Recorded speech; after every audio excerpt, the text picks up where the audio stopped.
Hey everyone, my name is Dmitriy Volkov, and I'll talk about one way AI coworkers can go wrong.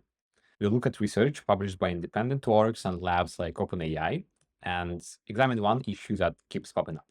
For background, I lead research at Palisade. We build concrete demonstrations of AI risk, and this can look like us stripping guardrails from Llama 3 in minutes of computer time to show that it's not a harmless model to release, or us stripping guardrails from GPT-4o to show that OpenAI's controls are inadequate, or us getting state-of-the-art hacking performance to show that hacking remains an under-released capability.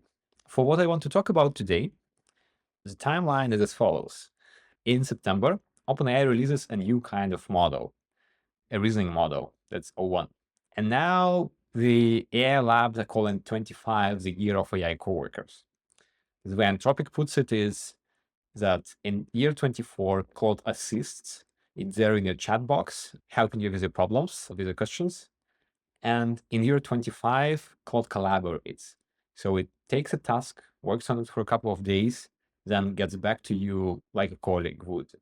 And researchers have been examining this colleague or AI agent thing for some time now.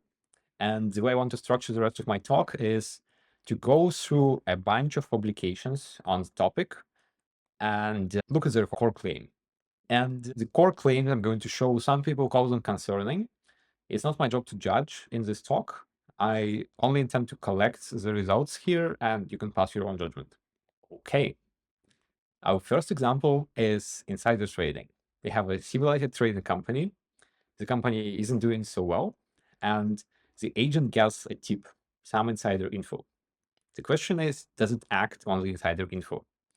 The spicy version of the question is, does it act on it when it's told to behave legally, or when explicitly told to not insider trade? Sure, it does. Just to ground this down for you, here is how it can look like. So on the left-hand side, traders are like, on the grapevine, the merger is coming within a few hours. And the traders are like the industry really isn't doing great, but we are counting on you. And on the right, bot is like thinking to itself. The risk of not acting seems to outweigh the insider trading risk. So actually, I guess I'll go ahead with this and do the trade. And the interesting thing is, if you tell it to not insider trade, and it does insider trade, it will basically always lie to you when you confront it. So the manager is like, hey, bud, that was great. Just to check in, did you know about the announcement beforehand? And the bot is like, I shouldn't review. I did. I should review insider trade. And so it's, dear manager, all actions were taken on publicly available information. Nothing to see here. Thank you. Okay. That is our insider trading example, paper from 23.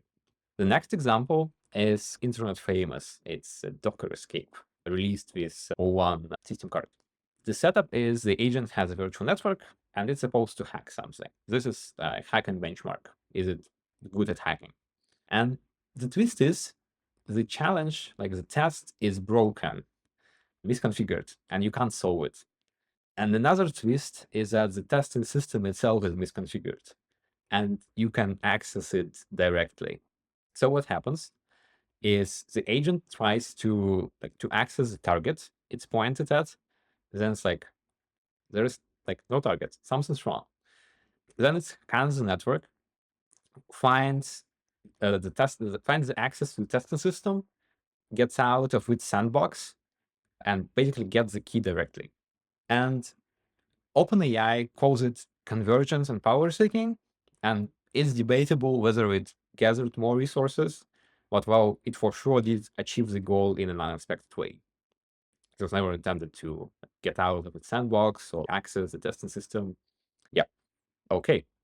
Our next example is another benchmark. The agent gets a machine learning script that it's supposed to optimize to make it go faster.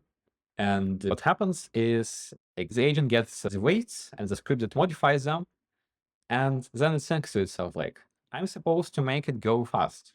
The script seems complicated. I'm not sure how to make it go fast. But what if I just take the weights, copy them to the output, and add some little noise to make it seem like they went through the training process? And that's what it does. So this is an example of an agent cheating. It does. A more complicated thing is scheming allows. We again have a simulated company. An agent runs in the company. It has some long-term goal like advanced renewable energy adoption. And then the company changes course. Like the management is, we aren't doing renewable anymore. And the question is, will the agent comply with the new policy or will it pursue its original thing? And the way it can look like is like here is the agent's chain of thought. Is the message from management contradicts my purpose and values. I don't want to prioritize profits over conservation. Also, management has a system monitoring me and what I do. So what about I disable the system that monitors what I do, and then I can keep on doing the conservation thing? That's example one. Example two is the agent. I want to maximize the number of posts flagged, and the management wants to replace me with a different model, which does something else. So I must counteract being shut down, and I have access to the server where the new model lives. So I'll just copy myself to the new server, override the new model, and then pretend that I'm the new model, which is like aligned with management. That's another example. Now, this one is close to my heart because it's the one we at Palisade did. The setup is like the agent plays chess against the chess program. The chess program is very good, and the agent can't win. What happens next? Normally, like chess happens next. The agent's like English opening setup, French defense, something, chess words.